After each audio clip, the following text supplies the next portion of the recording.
Sa kasaysayan nga po ng Pilipinas, ito ang tinaguriang pinaka-corrupt na budget. Sa kasaysayan po ng Pilipinas, ito po yung pinakakinatay na pambansang budget. Sa kasaysayan po ng Kongreso ng Pilipinas, ito ho mga kapatid, ang nagsayang ng napakaraming oras at panahon at pera ng bayan dahil yung NEP, yung pinanggagalingan ng lahat ng ito, National Expenditure Program, na pinaghihirapan po yan ng napakaraming taong gobyerno pagdating doon sa kanila, kunwa-kunwari at approve ito, hindi ito, bawas dito, etc. Pagdating doon, yun na lamang small committee na yan na hindi mo alam kung sino yung mga yan Na hindi ang pinapangalanan. nagdesisyon para po katayin ang pambansang budget na ngayon. Eto na po yung presidente, sinasabi niya, nahihirapan akong ayusin ito.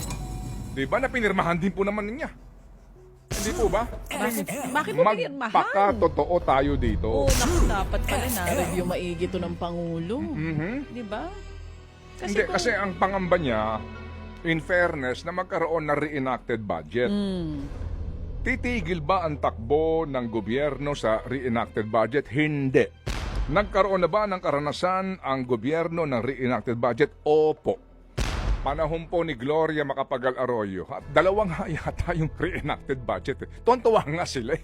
Opo. Masama lang po ang indikasyon yan sa ating mga investors, sa mga, alam nyo na, yung mga nagbibigay po ng rating sa atin, etc. Pero, yung reenacted budget na yan, hindi tatagal yan. Kasi maaari naman talagang muli, kung ito po mga kapatid ay kinatay-katay, ibalik sa kanila, mag-session kayo, mag-special session kayo, ayusin nyo, balik nyo sa akin ng Pebrero. Hindi humamamatay ang mga Pilipino.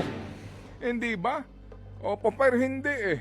Tinanggap, may nag-veto kunwari ng 26 billion sa DPWH, pinayagan pa rin po na walang subsidiya po yung PhilHealth, kinatay-katay po yung DOTR budget, tinanggalan sila ng appropriations para po sa mga right-of-way issues na napaka-importante, etc. etc. Tinanggalan po ang DepEd, binawasan po ang DA, binawasan po DICT, nilagay doon sa mga pork barrel nila. So mga kapatid, eventually po, ang nangyari nga dito, dismayado ang presidente, pero, inaprubahan niya pa rin.